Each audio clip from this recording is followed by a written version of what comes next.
लोकसभा चुनाव के चौथे चरण में मध्य प्रदेश में मालवा निवाड़ की 8 लोकसभा सीटों पर 13 मई को वोट डाले जाएंगे। मौजूदा स्थिति देखें तो भारतीय जनता पार्टी सभी 8 लोकसभा सीटों पर मजबूत दिखाई देती है, लेकिन इनमें से 3 लोकसभा सीटों पर हवा का रुख बदला हुआ है।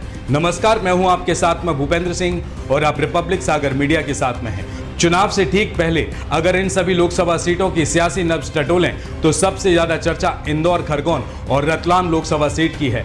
इंदौर में माहौल नहीं बदला है, लेकिन नोटा ने मुद्दा बदल दिया है। वहीं खरगोन में प्रधानमंत्री नरेंद्र मोदी और कांग्रेस के स्टार प्रचारक राहुल गांधी की सभाओं के बाद हालात बदले हुए हैं। यहां आदिवासी वोटर्स में कांग्रेस सैन लगाने में कामयाब हुई तो उसे फायदा हो सकता है, तो वहीं रतलाम में मोदी की गारंटी और स्थानीय मुद्दों की लड़ाई है। इस क्षेत्र में 3 रिजर्व सीटों पर स्थानीय स्वयंसेवक संघ की सोशल इंजीनियरिंग का भी असर देखा जा रहा है। भारतीय जनता पार्टी प्रधानमंत्री मोदी के चेहरे और विकास के मुद्दे पर मैदान में है, तो वहीं कांग्रेस संविधान बदलने और आरक्षण खत्म करने जैसे मुद्दे उछाल रही है, लेकिन ये काम करता नहीं दिख रहा है। इंदौर लोकसभा सीट की बात करें तो कांग्रेस के मैदान छोड़ने से भारतीय जनता पार्टी के मौजूदा सांसद शंकर लालवानी का रास्ता साफ होता नजर आ रहा है। लेकिन इस पूरे घटनाक्रम के बाद पार्टी में सवाल यही है कि इस दल बदल की आखिर जरूरत ही क्या थी। पहली बार भारतीय जनता पार्टी को इससे नुकसान होने का डर सता रहा है। यही वजह है कि भारतीय जनता पार्टी के कैंडिडेट शंकर लालवानी ने प्रचार प्रसार तेज कर दिया है। हालांकि नोटा का समर्थन करने के बावजूद कांग्रेस कहीं मुकाबले में नहीं है। अगर उज्जैन लोकसभा सीट की बात करें तो अनुसूचित जाति वर्ग के लिए आरक्षित इस सीट पर कांग्रेस को ज्यादा उम्मीद नहीं है। ये मुख्यमंत्री डॉक्टर मोहन यादव का गृह क्षेत्र है। चुनाव से कुछ दिन पहले कांग्रेस प्रत्याशी महेश परमार ने सिप्रा नदी की गंदगी का मुद्दा उठाकर सुर्खियां बटोरी। हालांकि उसे मुद्दे में बदल नहीं सके। भारतीय जनता पार्टी का कैडर यहां मजबूत स्थिति में है। दलित बहुल क्षेत्र में आरक्षण संविधान जरूर चर्चा में है। रतलाम लोकसभा सीट की बात करें तो इस सीट से कांग्रेस उम्मीदवार कांतिलाल भूरिया का रुख नहीं बदला है। भील भिलाला की लड़ाई तो है ही। भूरिया 2 पत्नी वाले बयान से फिर सुर्खियों में है। बेहरहाल में चुनाव को लोकल फैक्टर पर रखना चाहते हैं। भारतीय जनता पार्टी यहां मोदी की गारंटी के भरोसे पर है और इसे जनता के बीच पहुंचाने का जिम्मा 3 मंत्री चैतन्य कश्यप, नागर सिंह चौहान और निर्मला भूरिया को दिया गया है। अगर हम खंडवा लोकसभा सीट की बात करें तो कांग्रेस के नरेंद्र पटेल का गुर्जर दाव कामयाब होता नहीं दिख रहा है। उनके लिए पूर्व मंत्री अरुण यादव और पूर्व विधायक राजनारायण सिंह सक्रिय है, तो वहीं बुरहानपुर के मुस्लिम वोटर्स का रुझान कांग्रेस की तरफ होता दिख रहा है। और दूसरी तरफ राम मंदिर और 370 जैसे मुद्दों से भारतीय जनता पार्टी को सीधा फायदा हो रहा है। उसने अपनी स्थिति मजबूत कर ली है। अगर खरगोन लोकसभा सीट की बात करें तो भारतीय जनता पार्टी के सांसद गजेंद्र पटेल के सामने कांग्रेस ने पोललाल खत्ते को टिकट देकर चौंका दिया है। और यदि पोललाल ने बड़वानी सेंधवा के आदिवासी वोटर्स पर सेंध लगाई तो नतीजे भी चौंकाने वाले हो सकते हैं। पिछले दिनों प्रधानमंत्री मोदी और राहुल गांधी की यहाँ सभा हो चुकी है। इसका असर क्षेत्र में भी दिखाई दे रहा है। कांग्रेस ने विधानसभा चुनाव में भी बेहतर प्रदर्शन किया था, इसलिए उसे यहां ज्यादा उम्मीद दिखाई दे रही है। अगर हम देवास लोकसभा सीट की बात करें तो यहां भी वोटों का ध्रुवीकरण नजर आ रहा है। भारतीय जनता पार्टी के प्रत्याशी महेंद्र सिंह सोलंकी हार्डकोर हिंदुत्व के एजेंडे पर है। रैलियों में जो राम को लाए हैं हम उनको लाएंगे जरूर पोस्टरों पर दिखाई दे रहे हैं। कांग्रेस के पूर्व सांसद सज्जन सिंह वर्मा, भारतीय जनता पार्टी से आए दीपक जोशी जैसे नेताओं ने देवास, सोनकच्छ, खातेगांव, हाट पिपलिया जैसे क्षेत्रों में कोशिश की है, लेकिन माहौल यथावत दिखाई दे रहा है। अगर हम मंदसौर लोकसभा सीट की बात करें तो राजस्थान से लगी हुई इस लोकसभा सीट पर इस बार भी भारतीय जनता पार्टी मजबूत दिख रही है।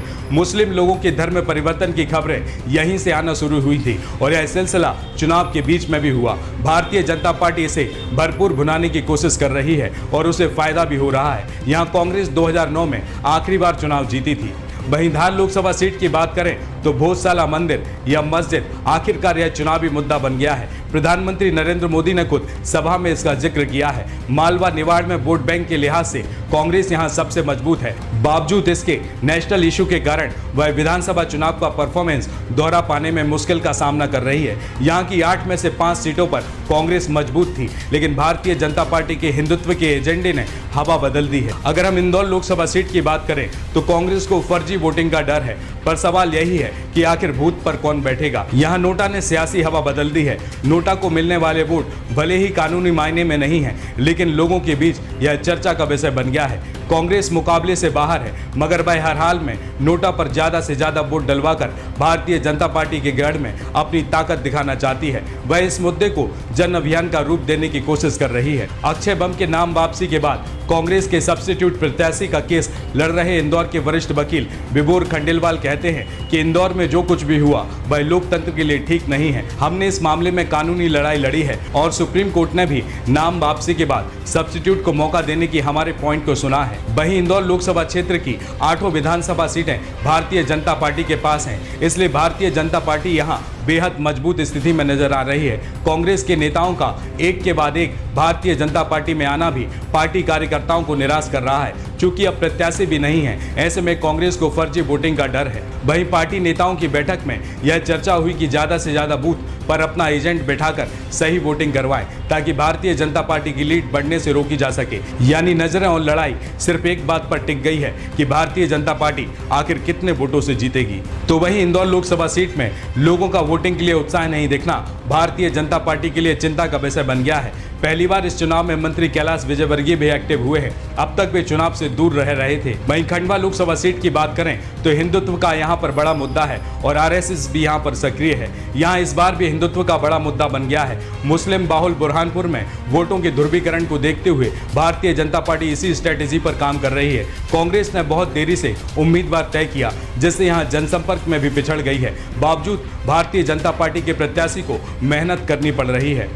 इसी सीट पर पूर्व में उपचुनाव हुआ था, जिसमें लीड घटकर 80,000 पहुंच गई थी, लेकिन अब पार्टी ने राम मंदिर और धारा 370 जैसे मुद्दों को तेजी से छेड़ रखा है। आरएसएस ने भी अपने स्तर पर काम तेज किया है। इस कारण पार्टी फिर से मजबूत नजर आ रही है। तो वहीं पूर्व सांसद नंद कुमार सिंह चौहान का परिवार भारतीय जनता पार्टी से नाराज बताया जा रहा है, लेकिन मैदान पर उनका असर कहीं दिखाई नहीं देता। ऐसे में यह सीट एक बार फिर कांग्रेस से हाथ से फिसलती दिख रही है। दिलचस्प बात यह है कि यह पूर्व केंद्रीय मंत्री अरुण यादव का क्षेत्र है। वहीं अरुण यादव ने शुरुआती दौर में जोर लगाया था, लेकिन अब असर नहीं दिखा पा रहे हैं। इस लोकसभा सीट पर 1,85,000 के करीब राजपूत, 1,35,000 के करीब गुर्जर समाज के वोट हैं। यदि गुजरात से उठा राजपूत फैक्टर यहां दिखा तो भारतीय जनता पार्टी की लीड पर संशय बन सकता है। तो वहीं खंडवा लोकसभा सीट के बागली क्षेत्र के मुकेश कुमार पाटीदार कहते हैं कि यहाँ राम मंदिर सबसे बड़ा मुद्दा बना हुआ है। किसान जरूर चौपाल पर बैठकर यह बातें कर रहे हैं कि सरकार ने गेहूं 2700 रुपए में खरीदने का वादा किया था, लेकिन 2400 का ही भाव मिल रहा है। लेकिन यह चुनाव पर असर डालेगा, ऐसा बिल्कुल नहीं लगता। तो वहीं इस लोकसभा सीटों पर जो पहले दिन का हाल था वही आज का हाल है, और इसकी वजह है कांग्रेस का कमजोर होना। लोगों में नाराजगी दिखती है, लेकिन कांग्रेस लोगों तक पहुंच नहीं पाई।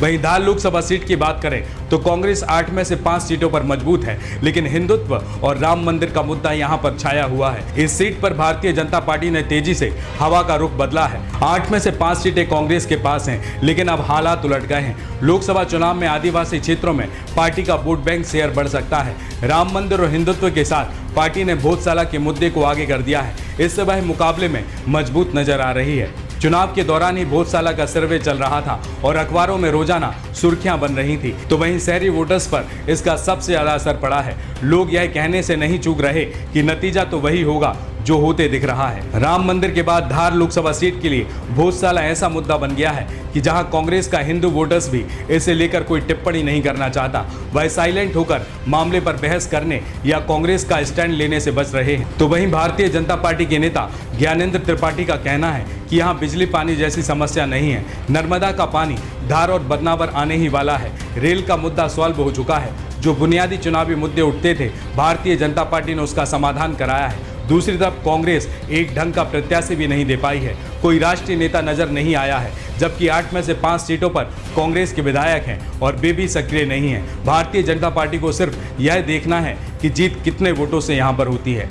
वहीं खरगोन लोकसभा सीट की बात करें तो वोटों के ध्रुवीकरण ने यहां के समीकरण बदले हैं। यह 100% निवाड़ी वोटर्स वाली लोकसभा सीट है, लेकिन यहां खरगोन बड़वानी के वोटर्स में हमेशा वर्चस्व की लड़ाई देखने को मिली है। इस बार भी वोट उसी लिहाज से बढ़ते दिख रहे हैं। कांग्रेस को बड़वानी और सेंधवा में फायदा हो सकता है, तो भारतीय जनता पार्टी को अपनी परंपरागत सीटों पर 8 में से 5 सीटें यहां भी कांग्रेस के पास में हैं, लेकिन ध्रुवीकरण के सामने सब पस्त हो गए हैं। तो वहीं बड़वानी से सटे विधानसभा क्षेत्रों में कांग्रेस प्रत्याशी पोलाल खत्री की पकड़ अच्छी है। यह उनका गृह क्षेत्र है और लंबे समय तक जैस के लिए काम कर रहे हैं। शहरी क्षेत्र का वोट उन्हें मिलेगा या नहीं, यह संशय की बात है। तो अभी हाल ही में यानी कि कुछ समय पहले खरगोन में प्रधानमंत्री नरेंद्र मोदी और इसी जिले के सैगांव में राहुल गांधी ने सभा ली।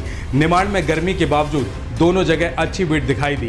ग्रामीण वोटर्स के ट्रेंड से लग रहा था कि भारतीय जनता पार्टी के प्रत्याशी गजेंद्र पटेल की जीत का अंतर यहां पर घट सकता है, लेकिन वे अभी भी कांग्रेस के मुकाबले में मजबूत दिखाई दे रहे हैं। अगर हम मंदसौर लोकसभा सीट की बात करें तो भारतीय जनता पार्टी की यह परंपरागत लोकसभा सीट रही है और कांग्रेस को यहाँ पर कोई स्थानीय चेहरा नहीं मिला। यहाँ भारतीय जनता पार्टी मजबूत है, लेकिन जातिगत फैक्टर ने चुनाव को और भी रोचक बना दिया है। यहाँ कांग्रेस बाहरी लेकिन गुर्जर प्रत्याशी दिलीप सिंह गुर्जर को लेकर आई है और यही वजह है कि गुर्जर और गायरी के साथ राजपूत वोटरों में अच्छा मैसेज देने की कोशिश की है। अब तक 12 में से 8 चुनाव भारतीय जनता पार्टी ने जीते हैं, तो कांग्रेस ने मात्र 4 बार चुनाव जीते हैं। आखिरी बार यहां कांग्रेस 2009 में जीती थी, लेकिन इस बार चुनावी फैक्टर बदल चुके हैं। तो वहीं जावत समेत कई इलाकों में भारतीय जनता पार्टी के नेताओं में एंटी इनकम्बेंसी यानी कि मनमुटाव भी दिखाई देता है और ऐसे में मोदी फैक्टर ही एकमात्र रास्ता बचा है और यही भारतीय जनता पार्टी की यहां ताकत भी है।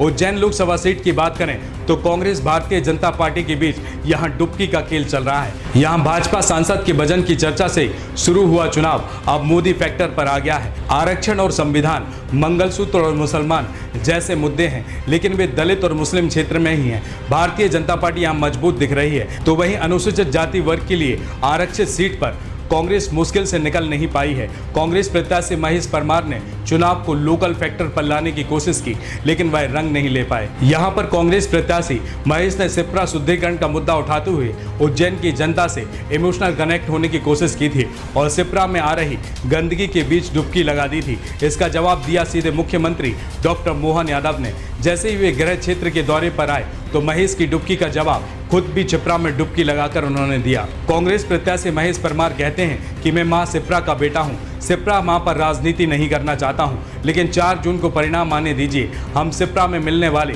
सभी 100 से ज्यादा नालों को बंद कराएंगे। और मुख्यमंत्री सिप्रा नदी में डुबकी लगाकर आखिर क्या साबित करना चाहते हैं? दम है तो यहाँ पर आकर देखें कि यहाँ पर कैसे हालात हैं।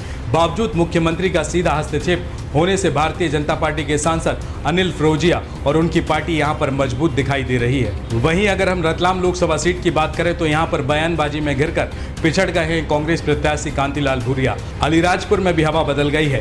कांग्रेस शुरुआत में भील भुलाला का मुद्दा लेकर आई, लेकिन अब वह भी विवादों में पड़ता दिख रहा है। भारतीय जनता पार्टी संघ की सोशल इंजीनियरिंग से राम मंदिर फैक्टर और धर्मांतरण जैसे मुद्दे तेजी से चर्चा में आ गए हैं। ऐसे में कांतिलाल भूरिया की राय मुश्किल होती दिखाई दे रही है, क्योंकि अभी भी यहाँ मुद्दा राम मंदिर और मोदी की बजाय असली आदिवासी कौन है यही अब भी बना हुआ है। इसी कारण इस सीट को लेकर अभी भी कोई क्लियर राय नहीं बन पाई है। तो वहीं आदिवासी वोटरों से जब यहाँ पर राय ली जाती है तो वे ठीक से प्रत्याशी का नाम भी नहीं बता पा रहे हैं। बावजूद इसके कांग्रेस नेता की बयानबाजी थमने का नाम नहीं ले रही है। कांतिलाल भूरिया ने फिर 2 पत्नी वाला बयान दिया जो सुर्खियों में बन गया है। भारतीय जनता पार्टी इसे मुद्दा बनाने की कोशिश में लगी है। तो वहीं भारतीय जनता पार्टी के लिए मुश्किल यह है कि यहाँ से 3 मंत्रियों की साख दांव पर है। अमित शाह कह चुके हैं कि वोटिंग घटी तो क्या होगा। ऐसे में मंत्रियों को इस चुनाव को जिताने से ज्यादा अपनी कुर्सी बचाने के लिए पसीना बहाना पड़ रहा है। तो वहीं जोवट के कांग्रेस विधायक सेना पटेल कहती हैं कि मुख्यमंत्री झाबुआ में आए थे, लेकिन उनमें बहुत घबराहट थी, इसलिए 1 लोकसभा सीट झाबुआ रतलाम में 3 मंत्री दे रखे हैं और उनके 3 हो या 4, यह कांग्रेस का गढ़ है और हमेशा कांग्रेस का गढ़ रहेगा। भारतीय जनता पार्टी के जो 2-3 विधायक जीते हैं उनका मार्जिन भी बहुत कम था। वहीं कांग्रेस नेता महेश पटेल कहते हैं कि कांतिलाल भूरिया को पूरे क्षेत्र के लोग जानते हैं, इसलिए उन्हें दिक्कत कतई नहीं आएगी। भारतीय जनता पार्टी के मंत्रियों को साख बचाना मुश्किल हो जाएगा। अगर हम देवास लोकसभा सीट की बात करें तो अनुसूचित जाति वर्ग की सीट पर मालवा निवाड़ दोनों क्षेत्रों का असर है। बावजूद इसके चुनावी फैक्टर में भारतीय जनता पार्टी पहले दिन से ही लीड लिए हुए है। हार्ड हिंदुत्व के सामने कांग्रेस को अभी तक कोई मुद्दा नहीं मिला है। पूर्व न्यायाधीश महेंद्र सोलंकी भारतीय जनता पार्टी की ओर से लगातार दूसरी बार चेहरा है। कांग्रेस के राजेंद्र मालवीय है, जिनके सामने युवा वोटरों में पहचान का भी संकट है। सज्जन सिंह वर्मा की परंपरागत सीट पर कांग्रेस को अब तक कोई मुद्दा नहीं मिल पाया है। तो वहीं देवास शहर में पैलेस और राज परिवार का अपना स्थापित वोट बैंक है और उनकी भारतीय जनता पार्टी की प्रत्याशी से अनबन छुपी नहीं है। बावजूद इसके सीट अच्छे मार्जिन से जिताना ही है। भारतीय जनता पार्टी ने यह साफ कर दिया है कि इस कारण किसी भी तरह की भीतर घात का खतरा भारतीय जनता पार्टी को नहीं है। तो वहीं कांग्रेस अनुसूचित जाति विभाग के कार्यकारी अध्यक्ष मालवीय को दलित वोट बैंक पर भरोसा है। कांग्रेस आरक्षण, संविधान जैसे मुद्दों को उठा रही है। दलित वोटर्स यहां पर बड़ा फैक्टर रखता है। सोनकक्ष, टोंक, पिपलरावा जैसे बेल्ट में यहां पर असर भी दिखाई दे सकता है। मध्य प्रदेश की 29 लोकसभा सीटों में 4 चरणों में मतदान होना था, जिनमें से 3 चरणों का मतदान सफलतापूर्वक हो चुका है। आखिर अब देखना होगा कि 9 लोकसभा सीटों में जनता का जनादेश आखिर किस ओर जाएगा। नमस्कार।